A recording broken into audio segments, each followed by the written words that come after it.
Thank you so much. Cheers. Cheers. Can I just say happy holidays? Great to meet both of you. Should I just throw out some dishes then? Yes. Things You're in charge. You're in charge. do you eat or not eat anything? I eat everything. I eat everything. Oh, I love people like you. A few weeks ago, I got to do something that I have been dreaming about for years. I, along with audio producer Ariel Plotnick, went out to eat with Tom Sietsema, the senior food critic for The Washington Post. Let's get some crudo. Let's get the tuna crudo, please. And if we got a focaccia, is there one you especially like? That's Tom there, ordering appetizers for the table. For his job, he eats out almost every night of the week. Over the course of his career, he has reviewed thousands of restaurants.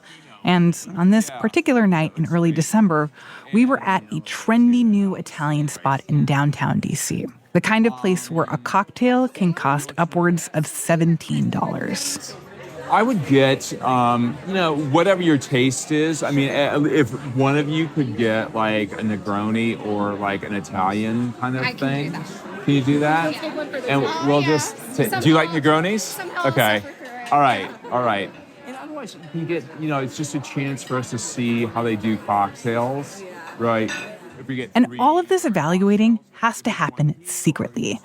The waitstaff isn't supposed to know that Tom is there to judge the experience. So when you eat with him, you have to play it cool. You have to act like it's a normal dinner, except it's not. Because you're not just ordering what you're in the mood for that day. You are there to help him order as many things off the menu as possible without attracting attention. So Tom takes a quick scan at the menu and suggests some possible options. Do you want to do the carbonara? That's kind of a good test, and it's kind of cold outside. It'd be good for that.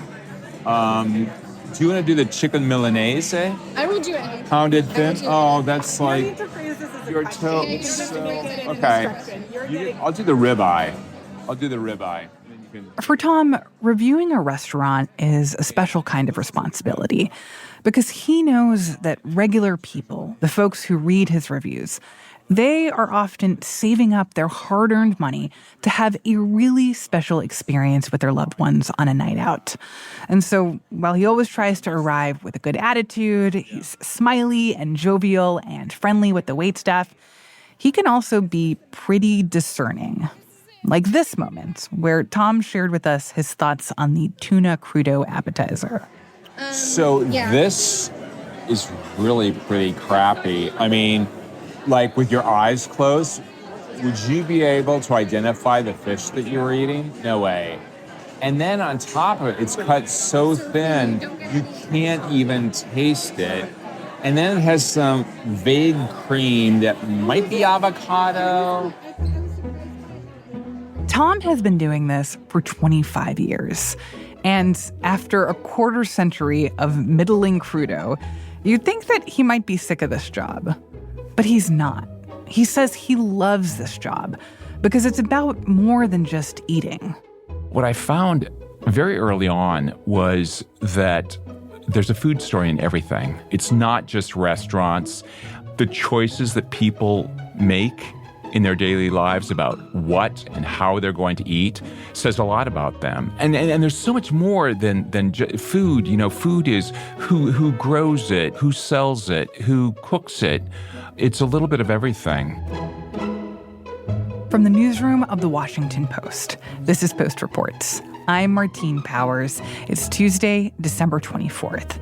Today, on the occasion of his 25th anniversary as the Post's food critic, Tom Sietsema tells us what it's like to eat out for a living and write about it, and why it's not always as glamorous as it seems.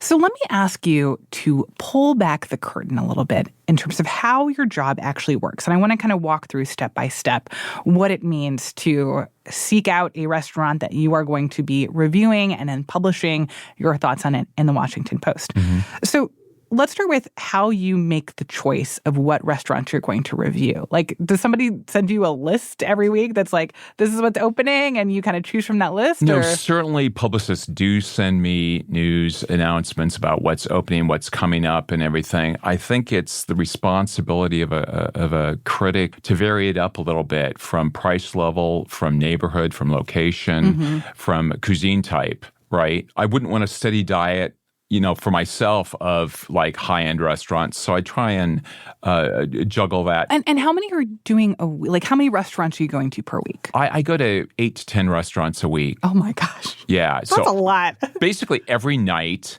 and maybe 4 lunches, brunches during the week. Wow. Yeah. Wow.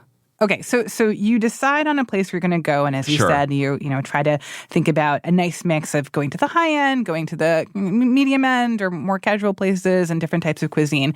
Once you decide on a restaurant, do you just call them up and say, "Hi, this is Tom Sietsema from the Washington Post. Like, I'm coming to your restaurant. Can you please save a table for me?" No. Actually, I don't want them to know I'm coming. And I have the great luxury here at the Washington Post of going as many times as I need to feel comfortable writing about that.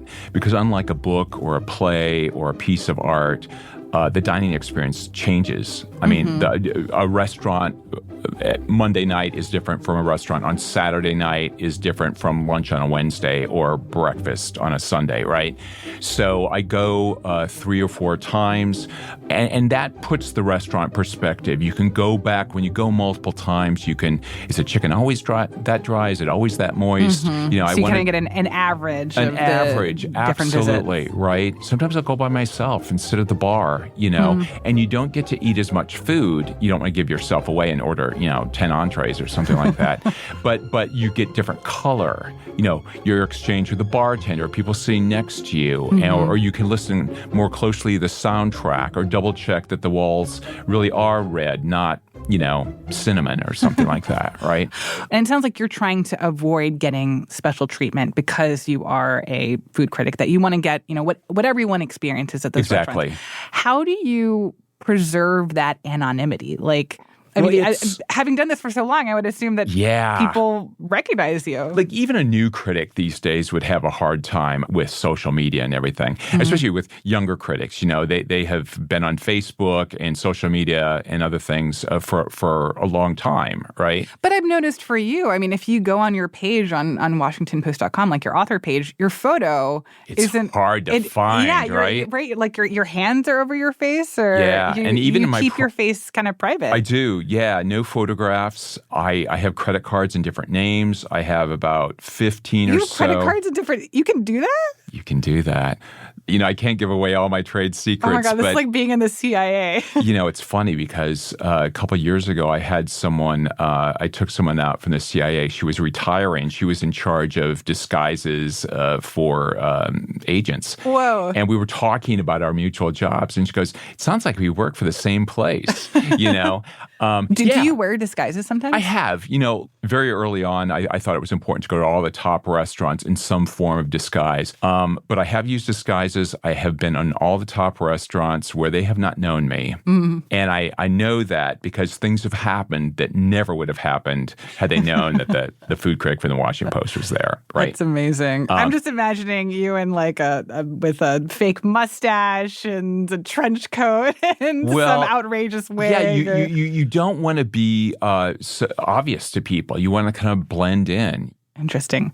All right, so you make a reservation, you show up to this place, you hope that they don't know who you are, maybe you're wearing a disguise, you've got your fake credit card ready, and then you sit down to eat.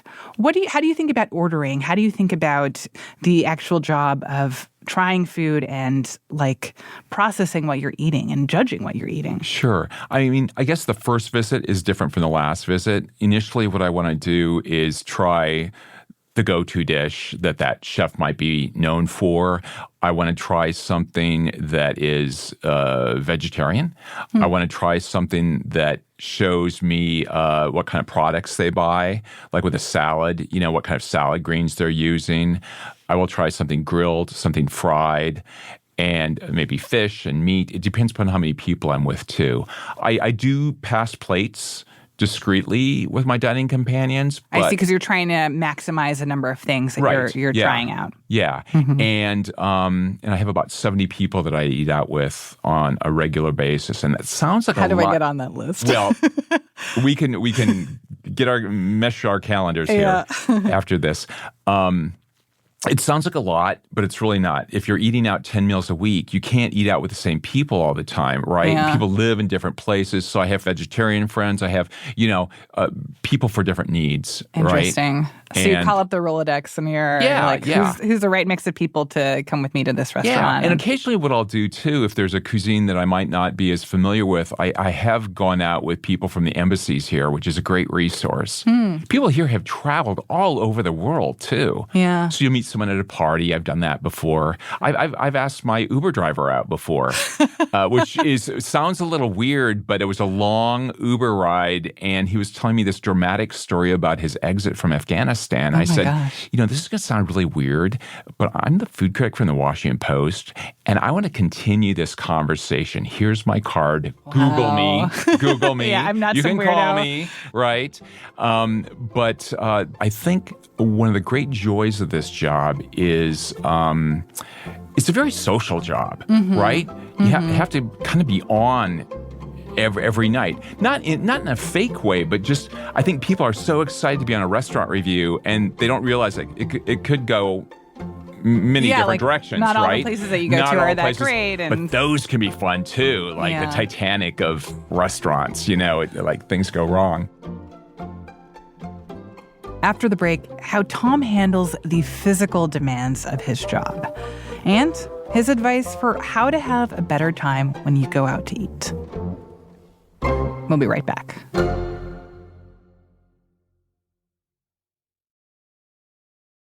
Okay, so Tom, let me ask you this. Do you ever find that the job of being a critic is like counter to your own enjoyment, right? Of like wanting to enjoy a meal out with people that you've invited to join you there, but you're there to kind of be tough on the food, and in some cases, like, be kind of picky, point out what's not so good, what should be better, like moments where the service like needs to improve. I don't know, like, do you find that having to be tough on restaurants makes it harder to just enjoy the experience and just, be a little bit more like positive about the whole thing? Yeah, I think I've had so much practice doing that I can still find plenty of enjoyment in a restaurant, right? And I'm able to not totally relax, because you want to remember the funny thing that the waiter said and the sauce that went on that duck breast and all that. You have to remember all those details. Yeah, it's work. So everyone else is having fun, eating and drinking and everything. And you're frantically like, okay, got to remember to mention this and point out that. And... Yeah, especially with more complicated restaurants. It's one thing if you're doing like a little mom and pop Greek diner or something like that, and it's another when you're in a fancy French or Chinese restaurant with multiple sauces and cooking techniques and lots of stuff is going on. Do you take notes as you're eating, or would that give you away as a critic? I used to take notes on a little piece of scrap paper with a pen, but now we have these things called phones, and I can just be like anyone else in the dining room, checking my texts and or my email, right? Yeah. So I can blend in now. That is a positive with this job, is that technology has helped all of us, so you don't stand out anymore. But yes, I do record the meal as I go along, because and if I don't want to be that obvious, I might run to the men's room or something like that and just like quickly type up things that I know that I won't remember the next day. The problem is, if you don't immediately record something or go home and type it all up, the next day you're going to have, it's so easy to forget. I wake up at night like, oh my God, those lamb chops, were they from Monday night or Wednesday night? Those are the things that keep us up at night. Do you ever get sick of it? Rarely. Sometimes, but rarely, because you always get hungry again. It's true. It's true. There There's are always going to be a times. hard reset after 6 hours. I'm Yeah. I can eat burger now. It's sort of like after Thanksgiving. Oh my God, I ate so much I can never eat again. And then at 8:00 at night, you're eating a turkey sandwich. What are some of the hardest reviews to write? The hardest reviews to write, the easy ones to write, are the raves and the rants. Because very often you feel like rage at a restaurant, like, oh my God, you are charging so much and you're treating people so poorly, and I'm outraged by this, right? Well, I actually did want to ask about that because we pulled a couple of quotes from some of the rants that you have published over the years, including one about founding farmers, which I believe was in 2016. Quote, "Never mind that it's noon. Order a Sazerac. It will help you forget what you're about to eat." There's another one of La Tagliatelle, where you wrote, quote, "Someone needs to put a stop to this threat to our nation." Well, I mean, that's rough. Yeah, it is rough. But what's also, this gets back to my mission as a critic, too. I want to point people in the direction of good food and steer them away from bad food. I'm looking at their pocketbook.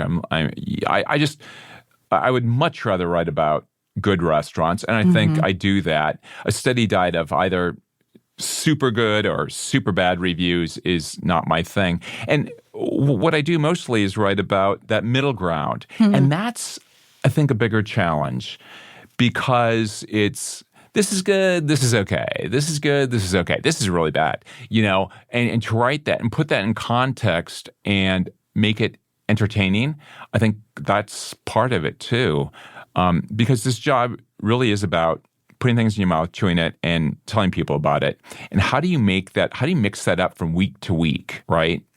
There has to be something in that restaurant that is worth telling all our readers about. So are there restaurants that you go to, you try, and then you just don't end up writing about them? Yeah, I go to about 125 different restaurants a year in the course of my job. And I would say that maybe 30, 50 are restaurants I will not write about. Oh, interesting. Because they're just not good enough to tell a large audience. I'm not going to go after a bad mom and pop in the suburbs. Like, what's the point of that? I would love to hear a little bit more about your relationship with your audience, because it sounds like that's part of what drives you, is a sense of people are going out, especially for the higher end places, like people are going out spending their hard-earned money on a meal that they might be looking forward to for days or weeks or maybe even months, and that this is a really special experience and that you want to guide people to places where they know that their expectations are going to be met or exceeded. So what is it like having this relationship with an audience who, it seems to me, hangs off your every word? I mean, you have these weekly dining chats online where, people can send in their questions and you answer a bunch of questions in just a few hours. And I mean, people just are so excited to hear what you think about a place or to hear your advice on something. Yeah, well, I'm excited to interact with readers. I care deeply about my audience. I feel like, people are trusting you with some of their biggest life moments, whether they're proposing or it's grandma's 90th or a divorce dinner. Like in the course of 25 years, I am not surprised by anything anymore. Just the kind of questions that people have, and very often they'll follow up. Just today I came to the office and I had 2 thank you notes from people, and food is such an intimate thing, and I think it really matters to people. I mean, not everyone is eating out as much as I am, and so people are saving up their money for big moments and everything. And I take their questions and their needs seriously, and I follow up. And I mean, people might not know this, but I spend a lot of time off the clock. I don't sleep a lot, so I answer people in real time at 5 a.m. or midnight or something. Yeah, and they're always surprised, oh my God, I just, thanks for the speedy response or something, right? I wasn't even expecting you to respond. I wasn't even expecting, I think people think, I have 10 assistants or something like that. No, it's just me, dealing with my email and everything, and staying up late because I ate all this food in my many nights out a week. Yeah, and I love that. I just love that connection that I have with people. And, certainly there are lots of people who disagree with me too. And I feel like I learned from them all. What you've been able to cultivate with that loyal audience in some ways feels like kind of counter to where things have been going in terms of like the internet and I guess for lack of a better word, like the decentralization of the power of a critic, right? Like I'm thinking about when you started this job 25 years ago, where a lot of newspapers around the country had their restaurant critic, and that critic had a lot of power to anoint some restaurants or pan some others. But now so much of that is in the hands of Google reviews and Yelp reviews and also influencers online, on TikTok, on Instagram, whatever. But when I'm going out to a restaurant, I'm looking up to see what you have to say about it if it's a place that you've been. But also I'm seeing how many stars it has on Yelp or like what people have said in the last 3 days about their experience eating there. What do you think about that? Like, is that a good thing or a bad thing that like the internet as a whole can kind of say what the experience of this place is? I mean, I always welcome competition. I think it keeps critics on their toes. I think the more the merrier. What I will say on my behalf and speaking for other critics too, is people can go online. They can see a body of our work, just see whether their views mesh with mine. They know that I've been doing this for a while. I always like to be perceived as like your best friend who happens to eat out a little bit more than you do, right? I get out and about. And I hope, my agenda is like I just want people to be eating good food and steer them away from bad food and sort of give a restaurant some context too. What is your advice to people on how they should be dining out better and how they should be enjoying the experience? I think, I have the experience of going out to restaurants and either looking around at other tables and seeing a lot of people looking at their phones while they're supposed to be enjoying this meal. Or sometimes I'm the person who's like realizes, oh my God, I've been here in this nice place and I've been just staring at my phone for the last 15 minutes. And like, this is a depressing way to have this experience. And like, what do you think people should be thinking about or doing to have better experiences when they're dining out? That's a great question.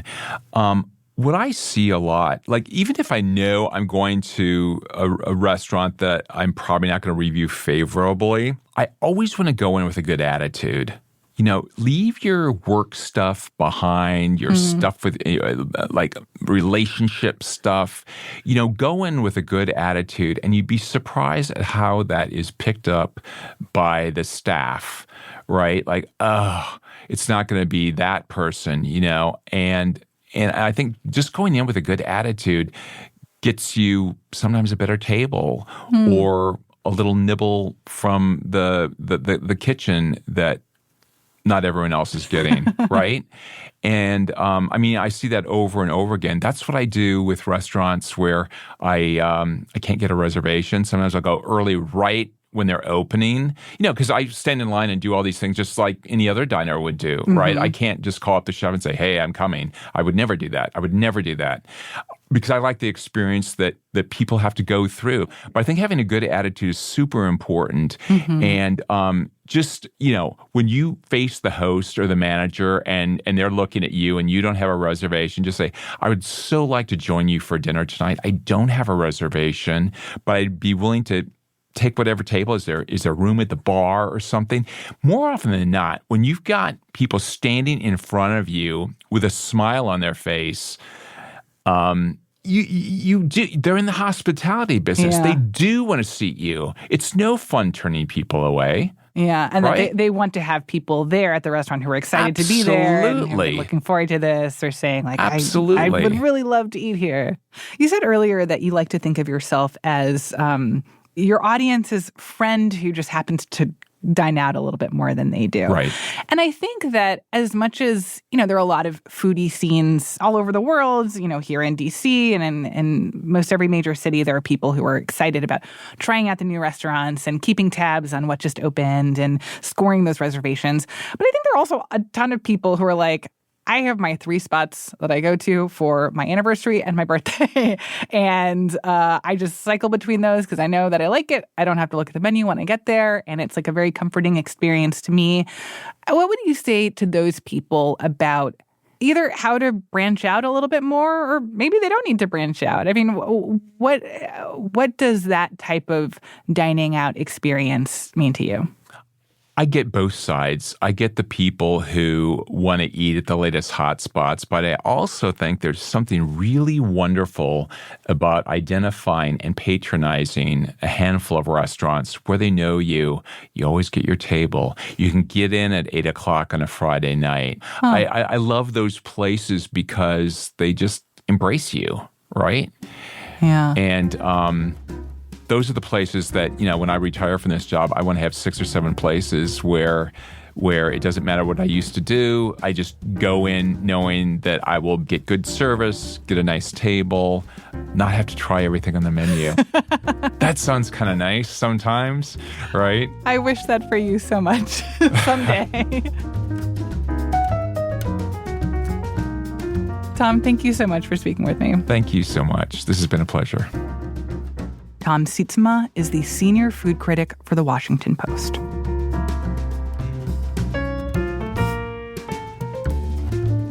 And that's it for Post Reports. Thanks for listening. It is, of course, the peak of the holidays, and if you need a last-minute gift for someone you love, give them the gift of a Washington Post subscription. They can read all the stories and news and advice and recipes they want, and they can get ad-free podcasts through Apple Podcasts by connecting their Washington Post subscriber account. We will include a link in our show notes where you can give a gift subscription. Today's episode was produced by Ariel Plotnick and edited by Maggie Penman. It was mixed by Sam Baer. I'm Martine Powers. We're off tomorrow for Christmas Day, and hopefully you are too. But either way, WashingtonPost.com is here for you in the meantime. And we will be back on Thursday with more stories from the Washington Post.